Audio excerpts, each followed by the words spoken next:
Assalamualaikum warahmatullahi wabarakatuh. Apa kabar teman-teman? Semoga dalam keadaan sehat walafiat. Tentunya sehat lahir maupun batin. Nah teman-teman, dalam keseharian teman-teman pernah mengalami nggak sih pengalaman seperti berikut? Ketika teman-teman pergi ke ranah publik seperti ke pasar, ke kampus, ke sekolah, ataupun ke tempat-tempat lainnya, teman-teman mengalami pengalaman sebagai berikut. Ketika teman-teman berjalan, ada seseorang yang tidak dikenal memanggil kita, misalkan Assalamualaikum, oh Ti, kok sendirian aja sih, sini mau abang temenin gak? Atau isi neng montok banget, mau gak jadi pacar abang? Nah teman-teman, perlu kita ketahui bahwa hal tersebut merupakan bentuk-bentuk dari catcalling. Nah apa itu catcalling? Catcalling merupakan akar dari pelecehan seksual secara verbal. Nah banyak loh pelaku catcalling yang berani melakukan pelecehan secara fisik, sampai ada yang mendekat, menyolek, memeluk, mencium, bahkan melakukan pemerkosaan atau termasuk ke dalam kekerasan seksual. Berbicara mengenai catcalling, siapa saja sih yang bisa menjadi korban dari pelecehan seksual tersebut? Baik laki-laki maupun perempuan bisa menjadi korban dari catcalling, tetapi pada kenyataannya perempuan lebih banyak menjadi korban pelecehan seksual tersebut.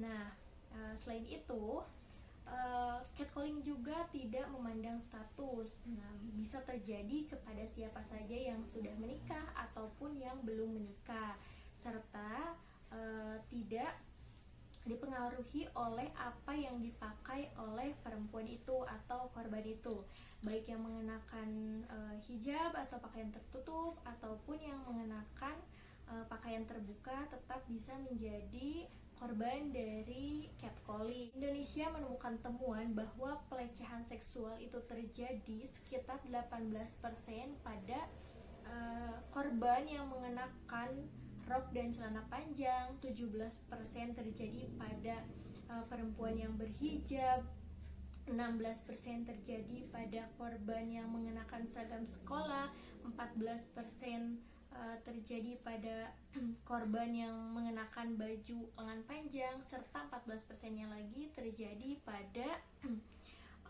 orang yang mengenakan baju longgar. Survei tersebut dilakukan oleh koalisi yang terdiri dari Holabek Jakarta, Perempuan Lentera Sintas Indonesia, Perempuan Feminis Jakarta, dan Change.org.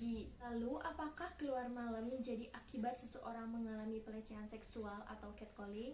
Melihat data yang ada, pelecehan seksual di ranah publik itu angkanya cukup tinggi terjadi pada siang hari.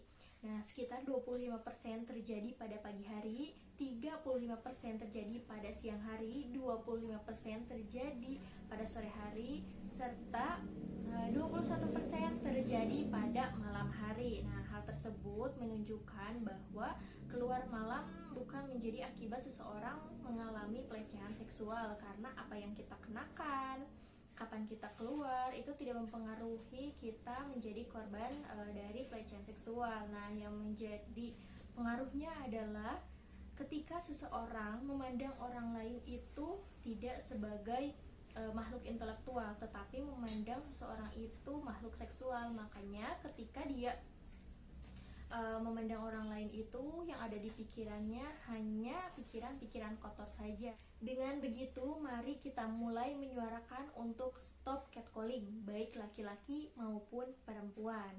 Nah, caranya kita bisa melapor kepada orang atau lembaga yang tepat, serta bisa mengkampanyekannya lewat media sosial.